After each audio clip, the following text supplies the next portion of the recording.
Muy buenas noches, tengan todos ustedes. Soy el doctor Eduardo Antonio Lara Pérez. A nombre del Colegio Médico del Estado de Veracruz y la Fraternidad Médica por la Salud, Médicos Unidos por México, les doy la más cordial bienvenida este miércoles 21 de agosto del año 2024. El día de hoy nos acompaña la doctora Ana Carolina Aguilar Venegas para hablarnos de algo, un tema verdaderamente difícil a pesar de que tenga uno años en el ejercicio profesional de la medicina, y nos va a hablar sobre los criterios diagnósticos de muerte cerebral. La doctora Ana Carolina Aguilar Venegas es médico cirujano por la Universidad Autónoma de Chihuahua.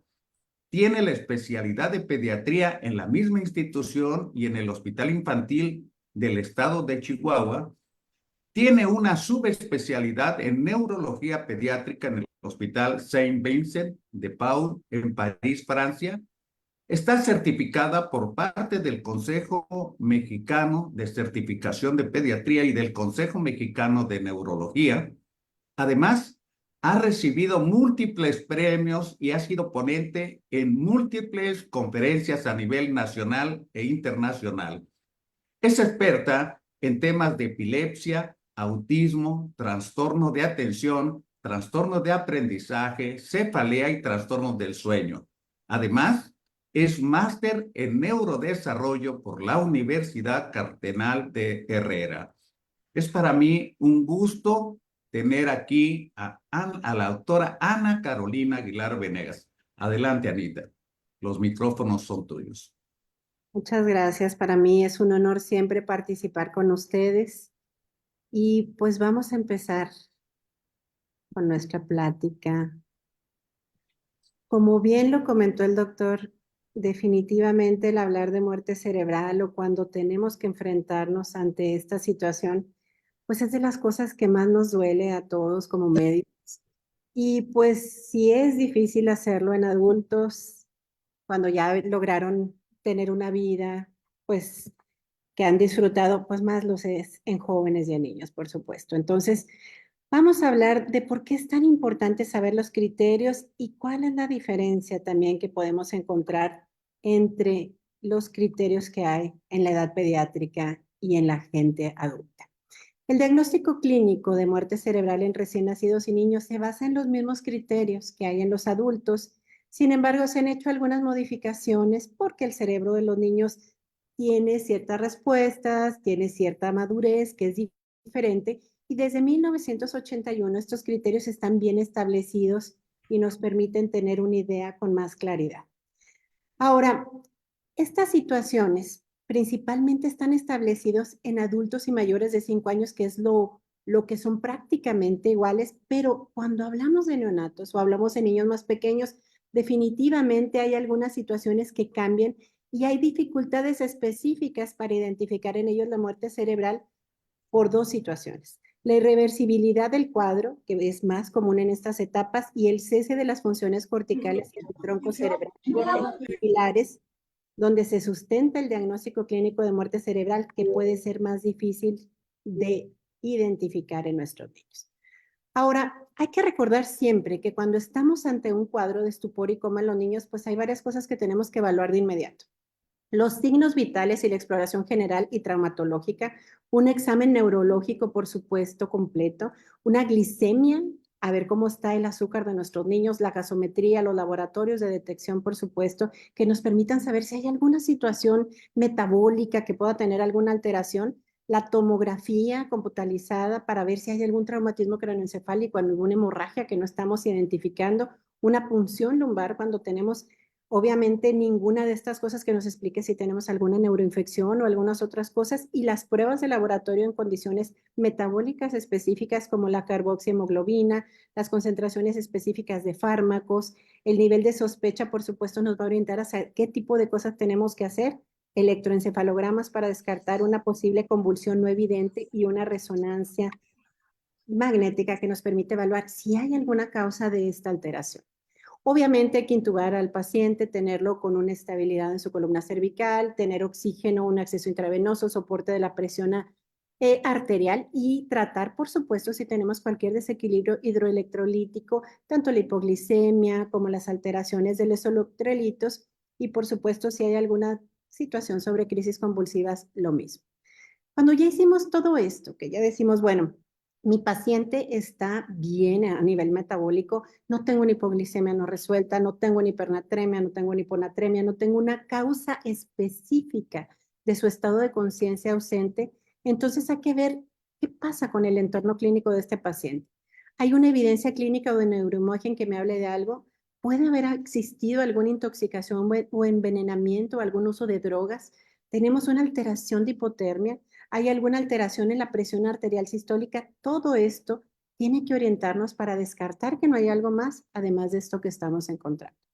Si a pesar de esto nuestros hallazgos en el examen muestran que hay un coma, una ausencia de la respuesta motora de origen cerebral, incluida ausencia del estímulo doloroso, si no tenemos un reflejo pupilar a la luz, si tenemos ausencia de los reflejos corneales, ausencia de los reflejos oculocefálicos, ausencia del mandibular, ausencia del reflejo nauseoso, una tos ausente con aspiración traqueal, una ausencia de reflejos de succión o búsqueda o una apnea demostrada en las pruebas de apnea, pues obviamente esto nos empieza a decir que algo está sucediendo y que tenemos posibilidad de que exista una muerte cerebral y por supuesto evaluar el score y la coma en los niños.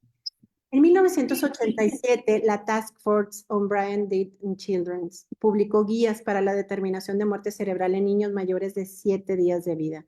Y estas recomendaciones han sido aceptadas por la Academia Americana de Pediatría, la Academia Americana de Neurología, la Academia BAR, la asociación, y todo lo que son las asociaciones de niños donde hay desórdenes neurológicos. Y hay varias situaciones que nos permiten establecer ciertos criterios, como algunas cosas que son más útiles en los neonatos o en los niños pequeños, como la ecografía cerebral. Y hay ciertas guías que nos permiten tener una determinación de la muerte cerebral en niños, dentro de los cuales una de las partes más importantes es la historia clínica. Determinar la causa inmediata del coma para asegurar la ausencia de procesos tratables o reversibles. Estar seguros de que no estamos intoxicados, de que no tenemos sedantes, de que no tenemos hipnóticos, que no tenemos alguna alteración en la coagulación, hipotermia, hipotensión o procesos tratables quirúrgicamente como algún tumor cerebral que esté haciendo una presión en el cerebro, alguna hemorragia que no estemos detectando.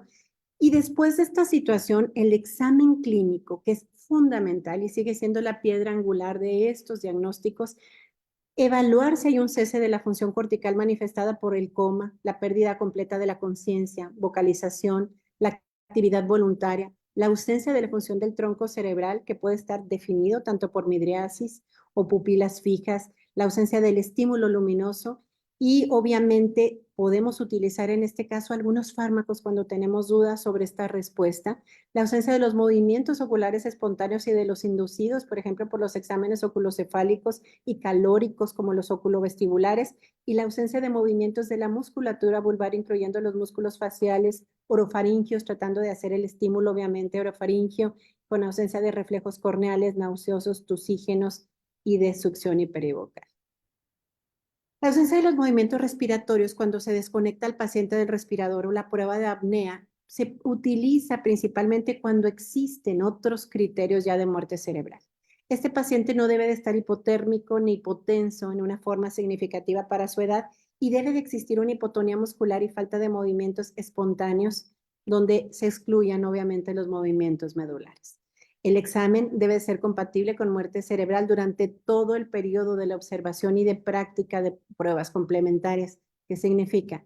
Si existe una duda, hay que extender este periodo de observación. Si tengo la duda de que hay alguna respuesta a nivel pupilar, de que hay alguna respuesta en alguno de los reflejos y no tengo la certeza, nadie tiene prisa de desconectar a ese paciente o de tomar una decisión más allá. Hay que extender este tiempo hasta que tengamos una certeza. Y los periodos de observación pues van a variar según la edad y según el estado de este paciente y se extiende, por supuesto, cuando estamos en los pequeños, desde los 7 hasta los 2 meses de vida, 2 exploraciones y 2 electroencefalogramas separados al menos de 48 horas. De los 2 meses al año de vida, 2 exploraciones y 2 electros separados al menos por 24 horas, y no es necesaria una repetición de exploración o electro si tenemos alguna arteriografía o radioisotópica concomitante que muestra una falta de visualización de las arterias cerebrales, de la cual vamos a hablar más adelante. En los mayores de 1 año, 2 exploraciones separadas al menos de 2 horas con un electro y una angiografía son opcionales. ¿Qué significa? Si yo ya tengo una alteración donde veo que no hay una respuesta neurológica y tengo esta clínica tan evidente, las otras situaciones pueden ser opcionales. ¿Por qué es importante hacerlas entonces? Porque muchas veces la familia necesita a veces pruebas más evidentes que no únicamente una exploración física. Entonces, muchas veces, sobre todo cuando la familia tiene esta duda sobre el diagnóstico o tiene la esperanza de que esto pueda llegar a cambiar con el tiempo, pues el realizar estas pruebas complementarias puede ser muy necesario también para que ellos estén más tranquilos. Cuando la causa es una encefalopatía hipóxica isquémica y el primer examen se realiza poco después del periodo agudo, se tiene que hacer al menos 24 horas. Esto puede ser si el electroencefalograma es isoeléctrico también. Estas recomendaciones han sido aceptadas como una guía, ¿verdad? Por supuesto, en todo lo que es la parte pediátrica y neonatal, pero hay ciertos interrogantes que quedan y sobre todo en estos niños cuando están muy pequeños, tanto en los recién nacidos como de ahí hasta la primera etapa de vida y como ya platicamos, los primeros 2 meses de vida. Estas cuestiones, ¿por qué nos da tanta dificultad hacer el diagnóstico de muerte cerebral en los bebés tan pequeños? Porque como ya sabemos, el cese de las funciones cerebrales y el tronco cerebral en estos pacientes pequeñitos son más difíciles de evidenciar. La irreversibilidad del proceso es frecuentemente difícil de establecer y es más fácil que en estas etapas clínicamente podamos ver datos de muerte cerebral y al ir mejorando el estado y la madurez del paciente pueda ir cambiando. Entonces, esto nos hace tener un periodo variable de observación que garantice que va a ser verdaderamente irreversible y estar seguros de que no exista una hipotensión arterial o pérdida de las funciones cerebrales y hacer exploraciones complementarias con una actividad eléctrica cerebral y el flujo sanguíneo que no es tan precisa en estas etapas como en los pacientes mayores. Entonces, si tenemos duda, se debe de repetir, se debe de manejar más tiempo y se tiene que extender esta observación para tener la certeza. ¿Cómo se puede entonces establecer que este cuadro es irreversible? Únicamente conociendo la causa del coma o la lesión estructural es importante hacerlo, pero hay que descartar, como ya platicamos, todas estas situaciones tóxicas, metabólicas, infecciones, neuroquirúrgicas, y estar seguros de que no tenemos otro tipo de situaciones que puedan estar generando esto. La Task Force, hablando de una determinación de muerte en niños mayores de 7 días y recomienda periodos de observación que van desde los 24 a las 48 horas, dependiendo de la edad, y hacer exploraciones instrumentales como electroencefalogramas o determinación del flujo sanguíneo cerebral en los menores de 1 año, que esto es muy importante hacerlo en estas etapas y que en ocasiones pues no es tan fácil hacerlo en los menores de 7 vidas. Los comités que han hecho esta determinación de muerte cerebral, por ejemplo, en el Hospital de Niños de Boston, aconsejan un periodo de observación variable dependiendo de la causa del coma. 6 horas si es un trauma craneal inoperable, 24 horas en una encefalopatía hipóxico-isquémica, y el comité no recomienda exploraciones complementarias cuando la causa del coma es conocida y la exploración clínica es inequívoca de la función cortical, de la pérdida de la función cortical y el tronco cerebral. Dentro de todos los artículos que se han tratado de establecer en este periodo neonatal o en los neonatos pretérminos, que son aún todavía más difíciles de diagnosticar esta muerte cerebral, la observación de 24 horas es importante y además de que encontremos estos criterios de muerte cerebral, aparezca un electroencefalograma eléctrico o la ausencia de flujo sanguíneo en ausencia de estas exploraciones y ampliar el periodo de observación a 48 horas para confirmar el diagnóstico. Los reflejos y los niveles, por supuesto, que nos hablan de cómo está el daño o a qué nivel podemos estarlo encontrando, y todo esto nos dice que los criterios clínicos habitualmente pueden ser concluyentes para el diagnóstico de muerte cerebral. Este estudio que hizo Park et al. Es un estudio muy interesante porque dice que al menos en 60 pacientes pediátricos los criterios clínicos fueron verdaderamente determinantes y que cuando fueron positivos estos criterios clínicos, todos los otros estudios complementarios confirmaron únicamente la muerte cerebral. Entonces se habla de que cuando el diagnóstico está hecho por criterios clínicos, es más difícil que estemos cerrando este diagnóstico y que seguramente, aunque hagamos todos los exámenes complementarios, pues lo único que vamos a hacer es reforzar el diagnóstico. Sin embargo, cuando falta alguno de estos criterios clínicos, es sumamente importante recurrir a todos estos exámenes externos que nos pueden ayudar a tener una certeza sobre el diagnóstico. ¿Qué validez tiene entonces un examen neurológico a nuestros niños, sobre todo cuando son pequeños? Las primeras semanas de vida para establecer las pérdidas de funciones corticales y el tronco cerebral pueden ser muy difíciles de ser objetivas. ¿Por qué? Sobre todo en los menores de 32 semanas de edad gestacional, hay una inmadurez neurológica y esto genera que algunos reflejos del tronco cerebral aún no están desarrollados o son de reciente aparición, lo que hace que sean más vulnerables a agresiones exógenas. Es decir, si nuestros niños que están recién nacidos tienen una hipoxia, tienen algún otro tipo de situaciones, pues obviamente va a ser mucho más difícil podernos dar cuenta en un neonato si esto es algo irreversible o no. De las semanas, de las 12 a las 15 semanas de gestación, las últimas semanas, sabemos que existen cambios de desarrollo neurológico importante y aparecen alteraciones como el reflejo pupilar, la reacción a la luz, el control de la respiración, el control de los movimientos oculares y reflejos vulvares. Por eso, el utilizar estos criterios de muerte como el coma, la apnea y la ausencia de diversos reflejos no es tan fácil y no es tan útil cuando estamos ante un bebé que es obviamente prematuro. Entonces, todo este desarrollo de reflejos del recién nacido nos avisan. Por ejemplo, la succión y búsqueda aparece de las 32 a las 34 semanas, la respuesta auditiva de la 30 a la 32, la respuesta pupilar a la luz de la 30 a la 32, el reflejo oculocefálico de la 28 a la 32, el reflejo corneal de 28 a 32, el moro de 28 a 32, la apnea respiratoria a las 33 semanas de edad gestacional. ¿Y qué va a pasar con los niños más pequeños? Por supuesto que no vamos a poder utilizar este tipo de reflejos para poder confirmar o descartar una muerte cerebral. Entonces, es en esos casos donde vamos a necesitar todo este apoyo que tiene que ver con el flujo sanguíneo, con el consumo de oxígeno, con el electroencefalograma que nos permita tener una mayor certeza.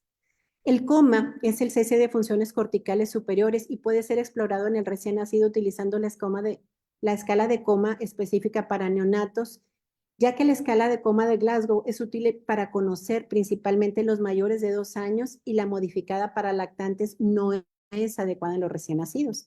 Y esta escala de coma para neonatos pues se encarga de ver la respuesta motora, como los movimientos alternantes, si están débiles, la retirada del miembro estimulado, los movimientos estereotipados ante estímulos, la actitud que mimetiza la decorticación, si hay flacidez, la respuesta ocular, si focaliza y sigue, la apertura espontánea de los ojos, la apertura al dolor, la respuesta oculocefálica intacta, la respuesta oculocefálica alterada, la respuesta oculocefálica ausente y las pupilas fijas, la respiración y vocalización, si hay un llanto anormal, un gemido, una mueca, una respiración espontánea, la apnea, la respiración periódica táxica, y es muy importante que siempre que estamos ante un paciente que es un recién nacido, sepamos que esta es la forma donde tenemos que evaluar.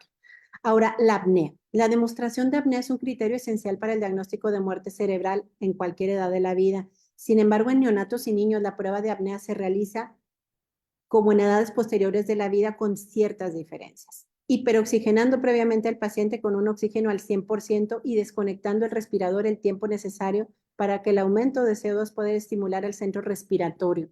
Durante este periodo se tiene que evitar la hipoxia mediante la administración de oxígeno con un catéter inducido en tubo endotraqueal y esta prueba se considera positiva y compatible con muerte cerebral cuando no aparece ningún movimiento o respuesta.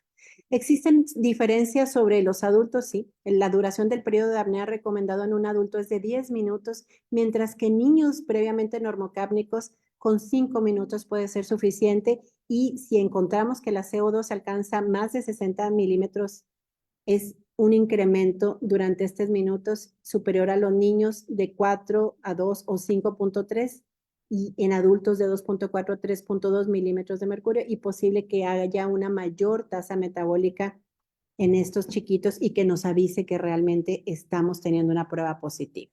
La ausencia de los esfuerzos respiratorios, por supuesto, es importante. Hay que descartar que la hipoxia puede entorpecer una respuesta inspiratoria a la hipoventilación y, por supuesto, es necesario tener una adecuada oxigenación durante este periodo de la prueba. Y la hipercapnia puede ser producida también con una inestabilidad hemodinámica, bradicardia y asistolia en niños que tienen muerte cerebral, pero no en niños sanos. Entonces, este efecto depresor cardiovascular está contrarrestado por el incremento del tono simpático que produce un aumento en la frecuencia cardíaca y ahí tenemos que evaluarlo. Cuando se han visto ciertas situaciones, por ejemplo, Fishman tiene un artículo muy interesante donde comenta casos donde hay recuperación de la función neurológica, excepto cuando hay 2 a 3 respiraciones ineficaces por minuto. ¿Qué significa? Cuando hay una ausencia y hay una insuficiencia para mantener la función cardíaca sin usar respirador debido a la supervivencia de un pequeño grupo de neuronas en la médula, se ha visto que hay algunas ocasiones donde ha podido haber cierta reversibilidad del caso, como hemos estado hablando. Por eso es importante tener una observación mayor y descartar que realmente no exista algo más para tener un diagnóstico preciso sobre muerte cerebral. Y se incluye, por supuesto, aquí el esfuerzo respiratorio como pérdida de la función del tronco. Ahora, se han descrito, hay otro artículo de Abner et al. Donde describieron 5 niños con edades comprendidas entre los 5 meses y los 7 años de edad, los cuales tenían una disfunción grave del tronco cerebral. Hay que acordarnos que el tronco cerebral pues se encarga, por supuesto, de los movimientos, de la regulación motora, del control de los ojos, del movimiento de la cabeza, etcétera. Y estos niños habían sido principalmente alterados o tenido un daño por apnea y pérdida de los reflejos pupilares y debido a patologías neuroquirúrgicas del tronco cerebral. Entonces, una vez que habían quitado los tumores o las lesiones que tenían estos niños, los pacientes recuperaron la respiración espontánea y las funciones neurológicas perdidas. Entonces, estos niños que tuvieron muchos de estos criterios de muerte cerebral, al tener esta situación quirúrgica donde se quitó toda la patología que teníamos a nivel de tronco cerebral, se recuperaron de estos datos aparentes de muerte cerebral. Sin embargo, como se ha hablado, no todas las lesiones de tronco cerebral pueden imitar totalmente una muerte cerebral y por eso es importantísimo que descartemos situaciones quirúrgicas o tumores que puedan estar dando algunos rasgos o algunos datos que podamos confundir con una muerte cerebral.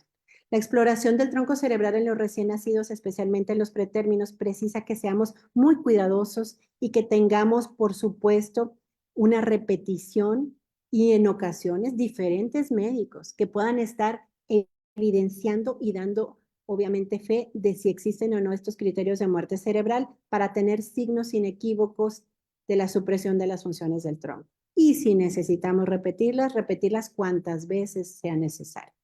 El reflejo corneal a veces es difícil de explorar, sobre todo en los neonatos, cuando son prematuros, cuando están pequeños, y muchas veces la pequeña abertura palpebral que tienen, pues nos hace que sea más difícil medirlo, así como la reactividad pupilar a la luz. Y recordemos que si son prematuros, pues esto nos va a generar una dificultad mayor para tener una certeza. La ausencia de luz potente en el interior de la incubadora o la presencia de hemorragias retinianas frecuentes en los primeros días de vida en los neonatos o que tuvieron un traumatismo durante el parto dificulta también que se pueda hacer una medición adecuada incluso en los pacientes postérmino. Entonces, es muy importante que recordemos todos estos factores antes de emitir un diagnóstico. La exploración de la motilidad ocular en los niños pequeños intubados necesita de 2 personas. Es muy difícil que un solo médico pueda decir si existe o no. Tenemos que tener un auxilio, a lo mejor médico, una enfermera o 2 médicos que nos pueda ayudar a tener esta evaluación, ya que se necesita la apertura de párpados a impedir la extubación traqueal accidental y los reflejos oculocefálicos y oculovestibulares son muy importantes para poder conocer con mayor certeza cómo está la función de ese tronco cerebral. Y este último tiene que ver con la introducción, por ejemplo, de agua, obviamente ya sabemos en los conductos auditivos, que a veces pueden ser muy pequeñitos en los neonatos y que puede tener una dificultad importante de apreciación, y la ausencia de este reflejo requiere exploraciones repetidas cuando tenemos duda si existe o no una respuesta ante hacer esto, y asegurar que realmente tengamos una respuesta o no con el líquido a nivel timpánico. ¿Qué validez tienen entonces las exploraciones complementarias? En los niños, las exploraciones complementarias nos ayudan a confirmar el diagnóstico de muerte cerebral y tienen menos seguridad y algunas peculiaridades especiales entre más pequeños son los niños. O sea que entre más prematuros, entre más pequeñitos estamos en edad, es más difícil que estas exploraciones sean más certeras. Y las exploraciones instrumentales más utilizadas son el riesgo de la actividad eléctrica, el registro de la actividad eléctrica cerebral, el electroencefalograma, por supuesto, los potenciales evocados y las mediciones del flujo sanguíneo cerebral. El electroencefalograma debe de practicarse al menos durante 30 minutos, con al menos 8 electrodos separados de 10 centímetros, una sensibilidad de 2 microvoltios, y esto no siempre es posible en el tamaño de la cabecita de nuestros bebés, porque ya sabemos que en ocasiones la prematurez y el tamaño no lo permiten. Y la demostración de un electroencefalograma plano es opcional para el diagnóstico de muerte cerebral en niños mayores de 1 año, pero su existencia acorta, por supuesto, el tiempo de observación y adelanta el diagnóstico. En los menores de 1 año, la Task Force nos recomienda que hagamos en los más pequeños de 7 días a 2 meses al menos 2 electroencefalogramas separados por un intervalo, como ya lo platicamos, de 48 horas, que nos permite estar seguros de que no esté existiendo la presencia de un cuadro reversible en el cual podamos ayudarlos. Y los potenciales evocados pues constituyen una respuesta generada del cerebro frente a estímulos sensoriales específicos que nos exploran una integridad anatómica y funcional de la vía auditiva y que nos permiten también tener, es una técnica incruenta, barata, que podemos hacer inocua y que se puede hacer en la cabecera de la terapia intensiva, y tiene la ventaja que no se altera con el uso de barbitúricos, anestésicos ni otros fármacos depresores del sistema nervioso central. Entonces, cuando existe duda sobre si el uso de estos medicamentos puede estarnos generando dificultades, este es algo que nos puede dar un poco más de apoyo para tener la certeza sobre el diagnóstico de muerte cerebral. Y obviamente se puede llegar a afectar por la hipotermia, pero en menor grado, y la edad, por supuesto, puede tener que ver también en que la latencia esté alterada. Los potenciales evocados de tronco, esto nos permite explorar la vía auditiva desde la cóclea hasta el tálamo y nos permite atravesar obviamente tronco cerebral. Exploran tanto la parte específica que tiene que ver con el tronco cerebral como la corteza. Y la constitución de estas ondas nos permite saber si existe la existencia de onda 1 bilateral o la ausencia de las restantes, que es indicativo de la muerte cerebral. También la ausencia de todas las ondas, aunque en este caso se debe descartar una patología periférica como la hipoacusia y la fractura del hueso temporal, que pueden ser un diagnóstico diferencial. Los evocados potenciales somatosensoriales se utilizan los de corta latencia a través del estímulo eléctrico de un nervio mixto sensitivo motor o nervio mediano, que nos puede ayudar a tener evaluar la integridad de la vía periférica, la médula cervical, el tronco cerebral y la corteza frontoparietal. Y estos no se afectan tampoco por fármacos depresores del sistema nervioso cerebral, pero sí por una patología periférica como fracturas cervicales o de plexo braquial. Y obviamente la ausencia de todos estos potenciales nos pueden dar, tanto en el tronco cerebral como el encéfalo, compatible diagnóstico de muerte cerebral. La determinación del flujo sanguíneo cerebral, tal vez de los más utilizados, los que son más sencillos en cuanto a tener un diagnóstico más rápido, es un criterio aceptado de inviabilidad y por tanto de muerte cerebral en cualquier edad de la vida.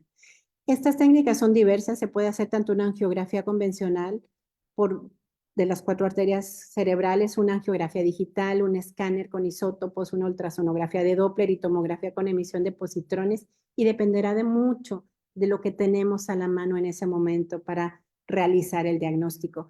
Algunas técnicas obviamente pueden ser difíciles y no están disponibles en todos los hospitales, y lo que más se utiliza en los neonatos y en los niños son los estudios como la gammagrafía cerebral y el Doppler transcraneal, que son los que tienen un poco más de sensibilidad en nuestros niños. La arteriografía cerebral nos permite tener una idea de si hay una ausencia o no del flujo sanguíneo, y obviamente nos permite saber si ya no hay paso de todo esto medio de contraste, pues obviamente tenemos una ausencia porque la muerte cerebral o la hipertensión intracraneal pueden estar alterando esto. Ahora, no se utiliza diario en la práctica, más cuando tenemos las dudas y los criterios diagnósticos precisos no están tan evidentes o claros, es muy importante realizarlo. La angiografía digital nos permite hacer una sustracción digital y nos permite tener una idea clara de cómo está toda la circulación intracraneana. Si hay una ausencia, por ejemplo, aquí vemos una circulación extracraneana, pero la ausencia interna. Y esto nos permite tener una idea, al ser un método, obviamente, que tenemos que trasladar al paciente hacia rayos X y todo, pues nos dificulta muchas veces el traslado, pero nos permite tener una certeza mayor. La gammagrafía cerebral también nos permite evaluar. Se pone por vía intravenosa un bolo radiofármaco, el más utilizado es el hexametilpropilenamina, y esta se marca con tecnesio 99 que nos permite estudiar las imágenes relacionadas con flujo sanguíneo y la actividad cerebral. Es una técnica segura y rápida que se puede utilizar a cualquier edad y la ausencia de respuesta es confirmatoria de muerte cerebral tanto en niños como en adultos y nos permite tener una idea con más clara. La sonografía de Doppler, esta velocidad nos puede ser determinada a través de una técnica inocua, sencilla y barata que podemos hacer incluso a la cama del paciente, obviamente, ya que nos permite tener un patrón y velocidad de flujo sanguíneo en la arteria cerebral media a través de las ventanas óseas convencionales. Cuando hay fontanelas permeables, por supuesto, es mucho más sencillo. Y a través incluso del hueso frontal se puede llegar a cabo en los niños pequeños, ya que es muy delgadito en estas etapas. También el Doppler a nivel de la arteria carótida nos puede orientar si existe o no. En conclusión, el diagnóstico clínico de la muerte cerebral en recién nacidos, lactantes y niños se basa en los mismos criterios que en edades posteriores de la vida, aunque tiene ciertas peculiaridades que son muy importantes que conozcamos. La ausencia de las funciones cerebrales o el coma profundo, la ausencia de la actividad del tronco cerebral, donde hay una ausencia en los reflejos y una prueba de apnea positiva, la presencia de una causa conocida. Si el niño definitivamente aparece con datos de coma o estupor y no sabemos cuál es la causa, extendamos el tiempo hasta que podamos tener una idea más clara de qué sucede.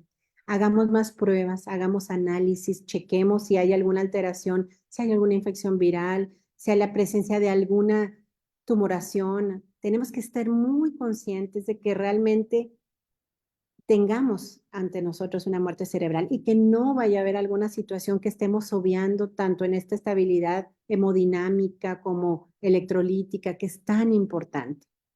Que no tengamos la posibilidad de que esto se vaya a resolver con una situación quirúrgica. Si estamos ante un paciente que tiene una tumoración, aunque nosotros pensamos que está en muerte cerebral por el tumor, pues tenemos que ver si no hay una situación quirúrgica que pueda resolver eso o mejorar. Por ejemplo, la presencia de alguna colocación de una válvula de Pudens, la cuestión de alguna resección de los tumores cuando estos son operables, todo esto nos debe de dar una idea clara. La ausencia de situaciones reversibles como la hipotermia profunda, sobre todo en los más pequeños, y los fármacos depresores del sistema nervioso central. Acordémonos que la duración de estos fármacos es mayor en los neonatos y mayor en los prematuros. Y por supuesto, el shock o alguna enfermedad metabólica que pudiera estar generando esta situación. Los neonatos, especialmente los pretérminos, es el caso más difícil de poder hacer el diagnóstico real de una muerte cerebral. Y precisan que realmente tengamos una exploración rigurosa, detenida y repetida. Y si necesitamos revisarlos 10 veces, revisémoslos esos 10 veces y esperemos el tiempo. Aunque tengamos nuestros criterios que a los 48 horas, si tenemos dudas, si tenemos algo que nos llama la atención, esperemos. Y si la familia necesita, démosle la oportunidad de una segunda opinión, de una tercera opinión, de una cuarta opinión y de realizar los estudios que ellos los haga sentirse tranquilos y en paz con que realmente el diagnóstico está siendo preciso. Porque no hay nada más terrible que una familia que se queda con dudas de si realmente el paciente está en una muerte cerebral y las dudas que a veces pueden surgir cuando estos pacientes pueden ser ciertos donadores de órganos. Entonces aquí vienen los criterios de ética donde tenemos que tener, aparte de lo que ya sabemos de que es muy probable que sea irreversible si vemos todos los criterios de muerte cerebral, entender que estamos hablando del hijo de alguien y que realmente si necesita tomar más tiempo para tomar una decisión o para estar tranquilo, nosotros como médicos tenemos que tener esa paciencia, explicarles, hablarles, decirles los criterios en los que nos estamos basando, decirles cuánto tiempo es lo que se sugiere, decirles a nivel de derecho, porque tenemos artículos muy precisos que dicen que por lo menos se necesitan 2 médicos que nos puedan dar esta información para que realmente ellos estén contentos. Y después de esta situación, si ellos sugieren que quieren donar los órganos de sus hijos, pues darles y brindarles toda la ayuda, pero realmente es un momento tan difícil que cuando nosotros inmediatamente les proponemos esta opción, muchas veces los dejamos con más intranquilidad, los dejamos a veces con más dudas y es importante a veces darles su tiempo, su espacio y obviamente respetar la decisión de la familia. Entonces, por supuesto que todo esto es muy importante, asegurar las funciones cerebrales y del tronco, y en algunos reflejos de tronco pueden haberse desarrollado o de ser de incipiente aparición en los niños pequeños, lo que los hace muy vulnerables. Hay algunos casos muy específicos, como los pacientes con anencefalia. Se ha hablado y ha habido una gran discusión sobre cuándo se puede hablar de una muerte cerebral en un paciente con anencefalia, cuándo se les puede sugerir a los papás hacer una donación de órganos y cuándo esto puede dar pues algún beneficio, ¿verdad? Realmente en estos casos lo que se sugiere es cuando el paciente con anencefalia deja de tener la respiración espontánea, es cuando se puede empezar a hablar sobre esto. Aunque nosotros sabemos que hay una ausencia de cerebro, que vamos a llegar a la muerte cerebral, no podemos precipitarlo antes de que esto suceda porque la cuestión para la familia pues puede ser muy difícil y aunque sabemos que no existe realmente pues un pronóstico a largo plazo en estos pacientes, el hablarles inmediatamente sobre la donación de órganos u otras cosas pues puede ser muy doloroso. Entonces recordemos siempre que en los demás pacientes la prueba de apnea básica para el diagnóstico se realiza durante menos tiempo, 5 minutos, y que la elevación de PaCO2 es más rápido en los niños que en los adultos. Entonces, si nosotros vemos que en vez de darle 10 minutos que le damos a un adulto o a un niño más grande, en 5 minutos tenemos estos casos, es positivo. ¿Se han descrito falsos positivos? Pues sí, se ha visto niños que cumplían todos los criterios clínicos de muerte cerebral, pero el tiempo y el periodo de observación es lo que nos permite también asegurar esta irreversibilidad del cuadro. Y esto, tenemos que recordar que el cuadro va a variar con la edad y según diversos autores, los neonatos pretérminos de 3 días, los recién nacidos a término y hasta los 2 meses de edad, obviamente tenemos que dar un tiempo y de los 2 meses hasta un año, al menos un día, y los mayores de un año, 12 horas. Todos estos periodos se pueden acortar cuando los métodos instrumentales son compatibles con el diagnóstico, el electroencefalograma isoeléctrico, la ausencia del flujo sanguíneo cerebral, como ya lo hemos hablado, pero a veces es importante que aunque tengamos una idea bastante clara de que este cuadro es irreversible, a veces el dar el tiempo necesario o el tiempo que las normas lo pactan le da mucha más tranquilidad a la familia. No le vamos a llegar a decir, ¿sabe qué? Su hijo está en muerte cerebral, ya le hicimos el estudio, ya no vamos a hacer nada si esperamos 12 horas o 24 horas o 48 horas más, la posibilidad de que esto se revierta es nada. Pero a veces el darles este tiempo y decirles, ok, este estudio sale con estas características, vamos a dar un tiempo para ver si clínicamente en este tiempo tenemos algún cambio o una modificación de estos criterios que nos pueda hablar de algo de reversibilidad y no volver a hacer obviamente los estudios que ya son positivos, pero dar el tiempo para que la familia vaya entendiendo lo que está sucediendo, comprendiendo, tolerando y sobre todo que nos permita que tengan una tranquilidad de que al momento que se va a tomar esta decisión de dejar ya de ventilar al paciente, de quitar el aporte de aminas, de hacer todo lo que tenemos que hacer, no vamos a estar propiciando un deterioro o una muerte anterior.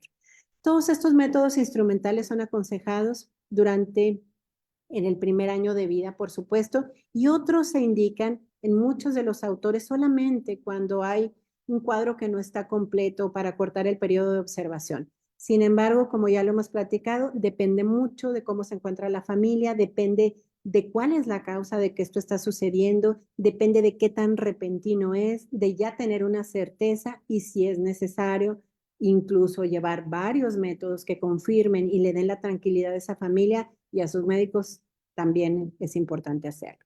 Ahora, hay que recordar que el electroencefalograma, por la facilidad que tenemos de llevarlo a la cama del paciente, pues siempre va a ser de los más sencillos, los potenciales evocados. Sin embargo, pues la gamografía cerebral y el Doppler transcraneal también pueden ser de un apoyo muy importante, y aunque son menos solicitados y sabemos que el 90% de los casos de muerte cerebral, los estudios que se piden y en los que son basados clínicamente comúnmente llegan a ser principalmente el electroencefalograma, y en segundo todos los estudios de flujo sanguíneo al cerebro. El tener estas otras opciones que le brinde una certeza al paciente y que le dé la tranquilidad a los papás va a ser importante. La sensibilidad en todos estos métodos en los niños es inferior que en el adulto, sí, siempre tenemos que recordarlo. El electroencefalograma tiene falsos positivos, sí, y tiene falsos negativos, sobre todo en neonatos. Por eso se pide esta repetición. Y aunque esto parece que no es muy común, recordemos que un pequeñito que tiene una hipoxia severa y que es prematuro, pues el cerebro en ese momento tiene muchas menos formas de respuesta metabólica y que muchas veces posteriormente puede haber cierta recuperación. Los potenciales evocados también son definitorios de muerte cerebral, sí, pero existen ausencia en ocasiones de algunas respuestas evocadas de pacientes que no cumplen en criterios de muerte cerebral y viceversa. ¿Qué significa? En ocasiones podemos tener un paciente que tiene un electroencefalograma bien y un potencial evocado alterado. Entonces, esto es muy importante cuando existen dos estudios que se contraponen, tener un estudio tercero como la ausencia del flujo sanguíneo cerebral, que se puede determinar ya sea por la angiografía, que nos daría una muerte cerebral y que será una prueba más irrefutable sobre esto. Y por supuesto, como otra opción, la gamografía y el Doppler transcraneal, que son los métodos más utilizados, por ejemplo, en los Estados Unidos, por su sensibilidad, pero que es menor también en los recién nacidos y en los lactantes pequeños, porque pueden mantener el flujo sanguíneo cerebral en situación de muerte cerebral. ¿Qué significa? Que a veces pequeñitos pueden tener una muerte cerebral y aún así no tener una ausencia de este flujo cerebral durante estas etapas. Y esto puede ser típico en niños mayores y adultos y menos frecuentes en los neonatos. Entonces, todos estos criterios de muerte cerebral en niños pues son importantes que los tengamos siempre en mente, y los casos, como ya platicamos, de los pequeñitos que son anencefálicos, al carecer de hemisferios cerebrales y tener un tronco cerebral frecuentemente mal formado, ni el electroencefalograma ni la determinación del flujo cerebral, por supuesto, tienen ningún valor, y su diagnóstico se basa principalmente en la desaparición de estos reflejos de tronco y, por supuesto, en la ausencia de la respiración. Hay mucha controversia médica, filosófica, moral y legal sobre si estos bebés pueden ser considerados o no donantes potenciales de órganos, y algunos países solo admiten la donación cuando ha cesado una respiración espontánea, otros cuando el diagnóstico de anencefalia es confirmado por dos médicos experimentados, y por supuesto que no sean parte de los médicos que van a formar parte del equipo de trasplante, para que no nos puedan generar este tipo, por supuesto, de interrogantes y de alteraciones pues emocionales hacia la familia y hacia la decisión de si se donan o no los órganos de estos bebés. Entonces, ese es uno de los casos que tenemos que estar, por supuesto, con un criterio pues mayor, acordarnos siempre que vamos a hablar con los papás de los pequeñitos o de nuestros pacientes que están ante una muerte cerebral, que es un proceso muy doloroso, que es un proceso en los cuales vamos a tener las fases de luto, ¿verdad? Donde primero vamos a tener la incredulidad. Va a ser normal que ellos no estén conscientes de las primeras veces que les decimos que el niño puede estar en muerte cerebral. Hay que darles esta noticia digerida, ¿verdad? No hay que decirle, su hijo ya está en muerte cerebral y esto es irreversible. Su hijo presenta criterios compatibles con muerte cerebral. Vamos a hacer algunos estudios complementarios. Vamos a evaluar más a fondo si podemos tener alguna situación reversible. Vamos a buscar todas las opciones que pueden estar generando este estado neurológico en su hijo, ver qué podemos hacer, si hay alguna causa que podamos nosotros corregir. Vamos a tratar de corregir todo lo que está en nuestras manos.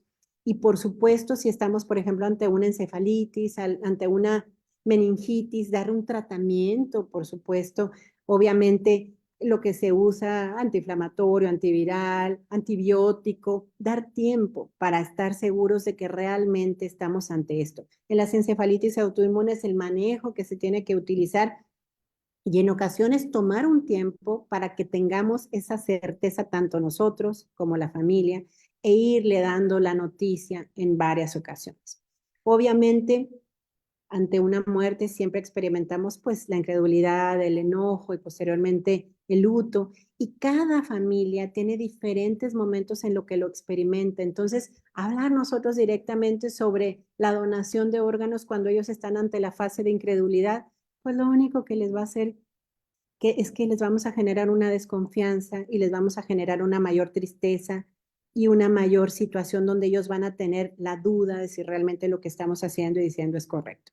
Entonces, abramos la posibilidad de que si ellos no lo plantean como una posibilidad o un deseo, podamos darles más información, pero no nos vayamos directo a eso mientras ellos no hayan abierto la puerta sobre esta circunstancia.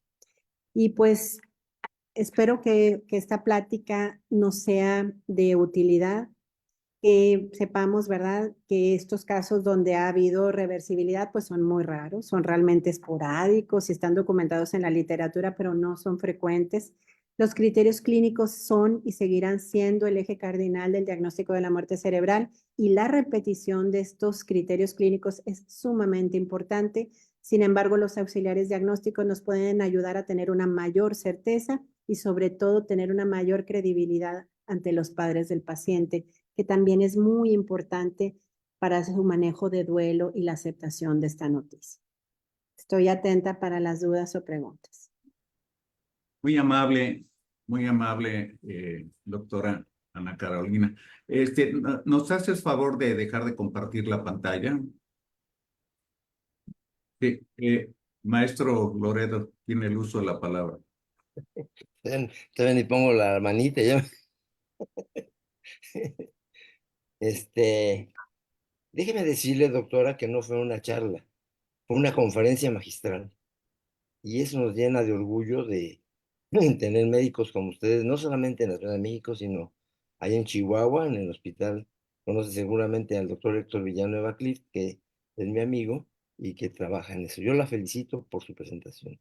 Me permite hacerle algunas consideraciones diagnósticas de algún problema, por ejemplo. Vemos el trauma abusivo de cráneo, lo que antes se llamaba Shaking Baby Syndrome, y que llega el niño con convulsiones o inclusive muerto. Entonces, bueno, aparentemente muerto, porque ya la cosa ya cambia ahorita. Entonces, el diagnóstico no se hace, le voy a decir por qué. Porque dicen, este niño está muerto, dicen, este niño está muerto en urgencias, se va al CEMEFO, que ahora ya no se llama CEMEFO, se llama Instituto de Investigaciones Jurídicas o Médicas, ya le cambiaron eso. Pero en fin, se va, y en el CEMEFO, ¿usted cree que le van a hacer todo lo que nos acaba de mencionar? Pues no se lo hacen. Y entonces, primero, no se establece un diagnóstico etiológico de la causa posible de muerte. No se precisa si realmente el niño ha fallecido, ¿no? Entonces, este es un problema que nosotros hemos estado insistiendo en que un bebito menor de 2 años, pero habitualmente menor de 1 año, que aparentemente normal, que súbitamente presenta una crisis convulsiva, es obligado a descartar trauma abusivo de cráneo. Eso me parece que es fundamental. La segunda cosa, usted lo señaló en el sentido de hacer la posibilidad de donación de órganos, pero también se debe insistir en que se pueda desarrollar o se pueda hacer el estudio post-mortem, la autopsia, para saber qué pasó, porque se nos van los diagnósticos y entonces eh, dejamos libres una puerta legal a al comportamiento que tenemos los médicos ante un manejo inadecuado. Realmente yo estoy fuera del área clínica ahorita, porque estoy en el área de investigación, pero pues tengo 54 años en el hospital. Pero bueno, yo no estoy seguro, de esto no estoy seguro porque no lo he visto, que hagan ante la muerte de un bebito todo esto que nos ha señalado. Las cosas se han ido modificando sustancialmente, por ejemplo, el flujo sanguíneo, todas las cosas que dijo, que lo hagan. Entonces, qué bueno que nos están señalando. Si tiene uno la posibilidad en algún hospital de tercer nivel de atención o de primer nivel de atención, hacer el énfasis en todo lo que se debe desarrollar para realmente hacer una medicina de tercer nivel, de país civilizado, de país de primer mundo, porque tenemos los elementos en Chihuahua, en México, en Guadalajara, en Monterrey, tenemos las cosas en Veracruz, tenemos la posibilidad de hacerlo. Entonces, si nosotros no insistimos, nos seguimos quedando haciendo medicina del siglo pasado, como yo digo, medicina de rancho, y eso no se vale para beneficio de los familiares, para beneficio de los pacientes, para beneficio de los médicos. Porque cuando estamos en una situación de estas de que el niño se muere, pues no solamente no solamente sufrió el paciente, sufren los familiares y sufrimos también los médicos. Y los pediatras más, porque no estamos acostumbrados a que se nos mueran los niños. En cambio, el médico de adultos, pues sí, se le muere, pues ya, se murió de lo viejito, de lo malito, de lo que sea. Pero nosotros nos cuesta mucho trabajo aceptar que un niño se nos muera. Entonces, le reitero mi felicitación y ojalá que tengamos oportunidad de platicar después, doctor. Muy amable maestro por su comentario y definitivamente que pues hay felicitaciones, la doctora Claudia Martínez, el doctor Carlos Benítez, conocido, excelente tema, muchas gracias doctora Carolina, Minerva Cadena, excelente tema, muchísimas felicidades doctora, gracias. Araceli Silva de la Ciudad de México dice, buenas noches a todos, muchas gracias, doctora Ana Carolina. Su exposición ha sido muy interesante y completa, además de mostrar empatía con el niño y su familia. La situación en estos casos es muy difícil, no solo para llegar a la conclusión de muerte cerebral, como tan claro y completo expuesto. Tomar decisiones tanto en el diagnóstico como en las posibles donaciones, se suma el dolor por la pérdida de quien tenía la vida por delante. Muchas felicidades, Claudia Martínez, excelente plática.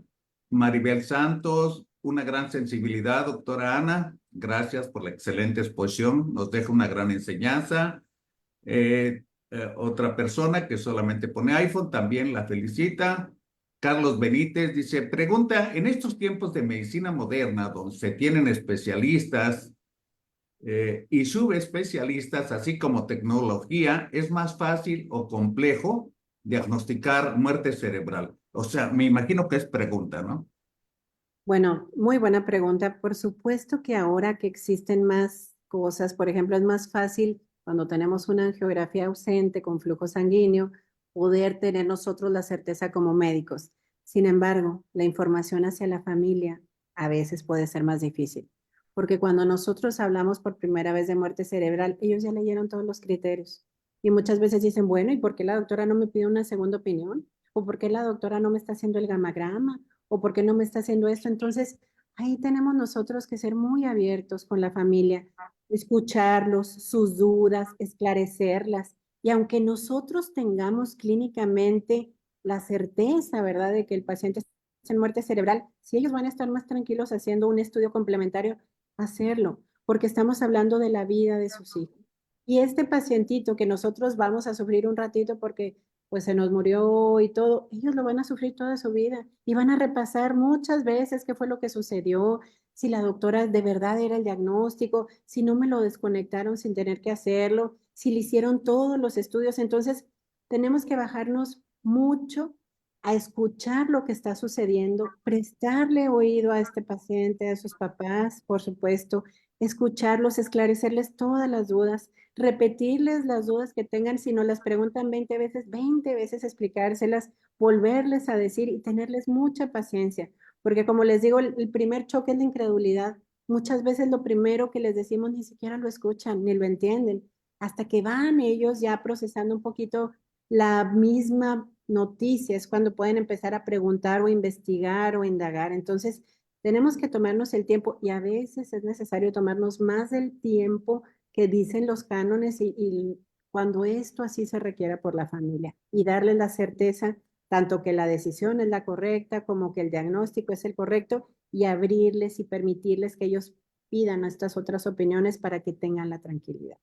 Entonces, Pues realmente sí es un tema difícil. Yo creo que todos los que hemos pasado por esto lo sufrimos, lo sentimos, pero tenemos que acompañar a esa familia y darle su tiempo de procesar también esta noticia y esclarecer en la mayor posibilidad todas las dudas que ellos puedan tener para que estén lo más tranquilos posibles. Y toda la razón, porque además en esos momentos tan difíciles, una mala comunicación o empatía, pues genera conflicto. Aparte, la gente dolida trata de arremeter de donde pueda y justificar o justificarse. Agrega el doctor Benítez, actualmente el certificado de defunción menciona antes de muerte clínica presentó muerte cerebral. La gran mayoría omite este dato a pesar de presentar muerte cerebral porque somos renuentes al diagnóstico de muerte cerebral. Así es. Froilán Guerrero, felicidades para la autora. Eso explica en parte, Ana Carolina, la situación de, de por qué frecuentemente en las noticias, y digo frecuentemente porque no es cosa rara, lo dicen en tal estado y de repente y la gente se enojó porque lo declararon muerto al bebé y cuando iba a llegar la funeraria resulta que estaba vivo y bueno, entonces llega a la conclusión, al menos lo entiendo yo así, que la muerte, el diagnóstico de muerte cerebral no puede ser precipitado. Así es.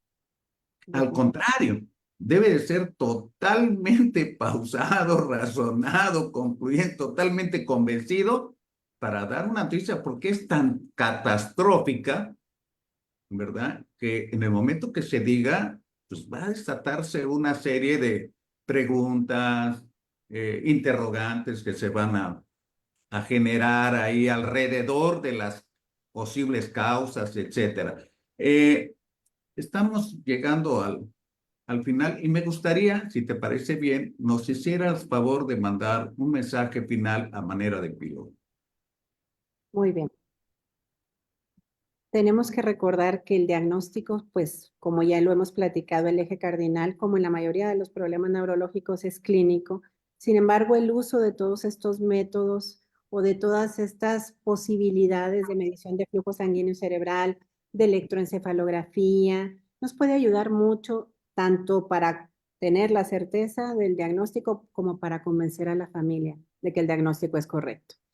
Y como ya lo dijo muy claramente el doctor, no hay ninguna prisa de dar esta noticia de inmediato. Hay que tomar nuestro tiempo, hay que pausarlo, hay que digerirlo poco a poco en la familia, hay que decirles las posibilidades desde que lo encontramos. Por supuesto, no le podemos tampoco mentir, ¿verdad? Pero irle dando todo lo serie de pasos que vamos a hacer para cerciorarnos y confirmarlo y de esa forma que quede lo más claro posible y que la familia se quede de la forma más en paz, tanto de que ellos hicieron todo lo posible como que nosotros hicimos todo lo posible para evitar esta situación en el paciente.